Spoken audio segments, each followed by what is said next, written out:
The body doesn't fail without warning. Long before the collapse, the pain, or the diagnosis, it sends quiet signals. Fatigue that doesn't make sense, sensations that feel wrong, moments we brush off as stress or bad timing. This is the story of what happens when those warnings are ignored, and what they were really trying to protect us from. Mornings always began the same way. Light slipped through the curtains in thin, predictable lines, landing on the same spots of the floor every day. The house woke up slowly, wood creaking, pipes ticking, the quiet hum of something mechanical somewhere in the walls. Nothing dramatic. Nothing urgent. Just the ordinary rhythm of life continuing exactly as it always had. Outside, the street looked peaceful in that forgettable way. Cars passed at regular intervals. A neighbor watered plants that never seemed to grow or die, just existed. Somewhere down the block, a dog barked at nothing in particular. It was the kind of place where days blended together so smoothly that you barely noticed time moving at all. Inside, routines ruled everything. Coffee brewed. Dishes clinked softly. A clock on the wall marked seconds that felt irrelevant. There were responsibilities, work to do, messages to answer, errands waiting, but none of it felt heavy. Life didn't demand attention. It simply expected participation. The body moved through this normality without complaint. Muscles worked. Lungs filled. The heart kept its steady pace. Nothing appeared broken. Nothing announced itself as a problem. From the outside, everything functioned exactly as it should.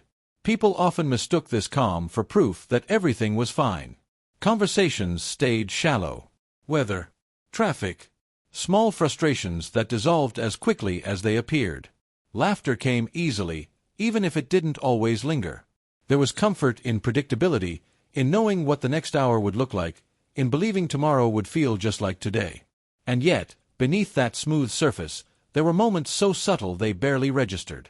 A pause before standing up. A breath held a second too long. A fleeting wave of discomfort that vanished before it could be named. Easy to dismiss. Easier to forget. Because nothing bad had happened yet. The world encourages that forgetting. It rewards endurance. It praises pushing through, ignoring signals, staying productive. Rest is postponed. Discomfort is minimized. Listening becomes optional. So the routine continues. Shoes by the door. Keys on the counter. The same route taken without thought. The same movements repeated until they feel automatic, almost mechanical. There is safety in that automation, or at least the illusion of it. From the outside, there is no reason to worry. No alarms. No visible cracks. Just a life unfolding quietly, without drama, without interruption. But normality has a way of hiding things. It wraps danger in familiarity. It teaches people to trust what feels routine, even when routine is slowly changing. The smallest shifts go unnoticed because nothing has forced attention yet. No collapse. No breaking point. No moment dramatic enough to demand concern. Just a body doing its job. Just a life moving forward. Just another ordinary day. And that's what made the warnings so easy to ignore, because they didn't feel like warnings at all. No one ever noticed them right away. They didn't demand space or attention, didn't speak unless spoken to, didn't try to explain themselves. They moved through rooms softly, as if aware of how easily presence could become a disturbance. People described them as kind, maybe a little distant, the type who listened more than they talked. What stood out wasn't what they said, but what they noticed. They seemed unusually attentive to small changes most people ignored. A shift in someone's posture. A pause in breathing mid-sentence. The way hands trembled slightly when reaching for a cup. They never pointed it out directly. They just adjusted, offering a chair before someone asked, opening a window at the exact moment the air felt too heavy, suggesting a break when no one believed they needed one. When asked why, they always shrugged it off. Just a feeling, they'd say. Or nothing at all. There was something different about how they related to their own body, too. They didn't push through discomfort the way others did. If something felt wrong, they stopped. Not dramatically. Quietly. As if they trusted that pause more than momentum. It made people uneasy, even if they couldn't explain why. Some mistook it for fragility. Others called it intuition. A few joked that they worried too much. But there were moments, small, unsettling moments, when it became clear this wasn't anxiety or imagination. They would cancel plans hours before someone else fell ill. Leave a room minutes before a sudden argument erupted. Sit down just before their legs would have given out. They never claimed to know what was coming. Never warned anyone directly. Yet somehow, they were always one step ahead of what the body was about to do. And the strangest part wasn't that they sensed it. It was that they behaved as if they had learned, long ago, what happens when you don't listen. The first time someone noticed the pattern, it didn't feel important. It was easy to dismiss, easier to explain away. Coincidence has a way of sounding logical when the truth feels uncomfortable. They were sitting at the edge of the room, quiet as usual, when their hand suddenly pressed against their chest. Not in panic. Not in pain. Just enough to pause whatever they were doing. Their breathing slowed. Their eyes focused inward, as if listening to something no one else could hear. A few minutes later, someone else complained about feeling dizzy. Another person mentioned a strange pressure in their head. Someone laughed it off, blamed the heat, the long day, the lack of sleep. The moment passed. But the character had already moved. They stood up, opened a window, suggested stepping outside. Not urgently. Casually. As if it didn't matter. As if it always happened this way. That was the first unanswered question. From then on, small moments began stacking up. They would stop mid-task, hands trembling just slightly, and moments later a sharp pain would force them to sit down. They would grow unusually quiet before exhaustion hit like a wave. The warning always came first. Subtle. Almost polite. They never explained what they felt. When asked, they struggled to find words. "It's not pain," they said once. "It's information." That answer only made things worse. Because information implies meaning. And meaning suggests intent. People began watching more closely. Noticing how the body reacted before the failure, not after. How discomfort arrived gently, almost cautiously, like a knock on the door instead of a break-in. And how easily it could be ignored. The character seemed to understand that danger didn't announce itself loudly. It whispered. It tested boundaries. It waited to see if anyone was paying attention. And still, they said nothing more. Each warning raised a bigger question. If the body knows what's coming, why don't we listen? And if we don't listen, what happens next?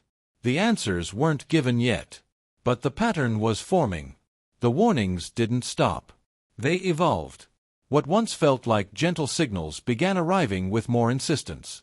The pauses grew longer. The sensations harder to ignore. Tightness that lingered instead of fading. A weakness that didn't disappear after rest. The body was no longer whispering, it was repeating itself, as if afraid the message still wasn't being understood. The character noticed before anyone else did. They always did. They started planning their days differently, building space where others rushed, leaving margins where no one else saw the need. Meetings were shorter. Breaks came earlier. Silence became intentional.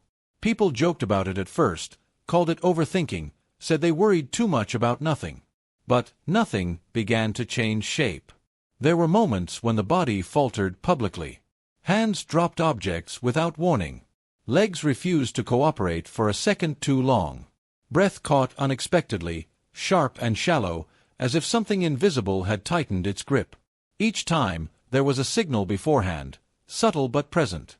And each time, ignoring it made the aftermath worse. Others started to feel uneasy. They noticed how the character would suddenly leave crowded rooms, only for the air to feel unbearable minutes later.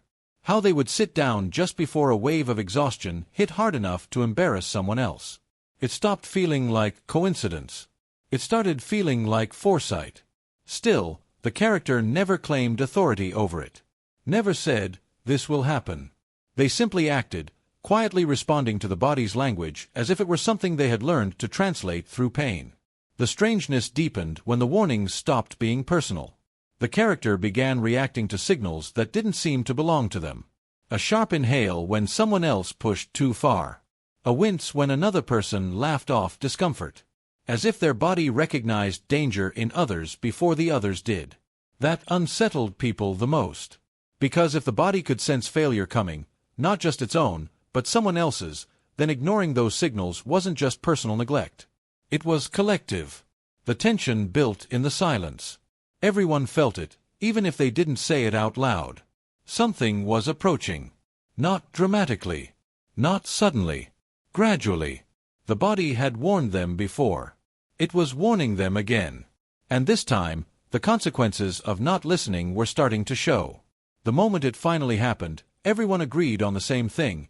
It came out of nowhere. There was no obvious trigger. No dramatic build-up anyone could point to afterward. 1 second, everything was moving forward as usual. The next, the body failed in a way that could no longer be ignored. A collapse. A sharp, frightening stillness. The kind of silence that drains the room of air.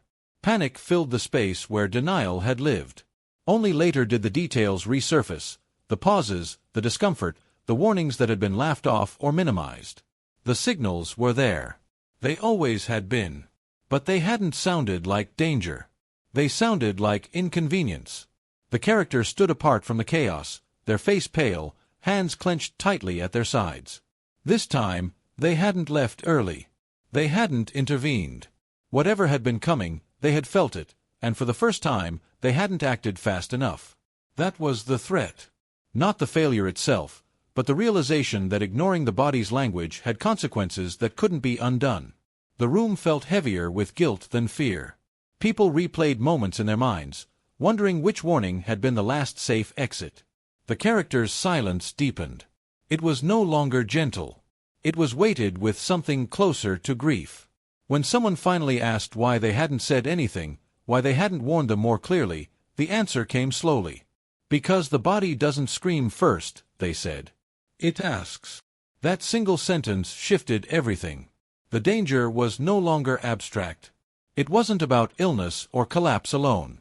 It was about how easily people learn to ignore their own limits, and how quickly that habit spreads. The threat wasn't coming from outside. It was coming from the refusal to listen. And now, everyone understood. The next warning wouldn't wait as patiently as the last one had. After that moment, nothing felt accidental anymore. Every memory began rearranging itself, lining up in a way that was impossible to unsee. The pauses that once felt meaningless now looked deliberate. The discomfort everyone dismissed suddenly felt like clear communication, spoken in a language they had never bothered to learn. The character felt it too. The weight of knowing without having proof. Of listening when others kept moving. They sat alone more often now, hands resting quietly, eyes closed, not in fear, but in recognition. The signals were still there. They always were. The difference was that now, everyone felt them. A tight chest no longer felt random. A wave of exhaustion no longer felt lazy. A sudden need to stop no longer felt weak. These weren't malfunctions. They were messages. People started asking different questions. Not what's wrong, but what is this trying to say?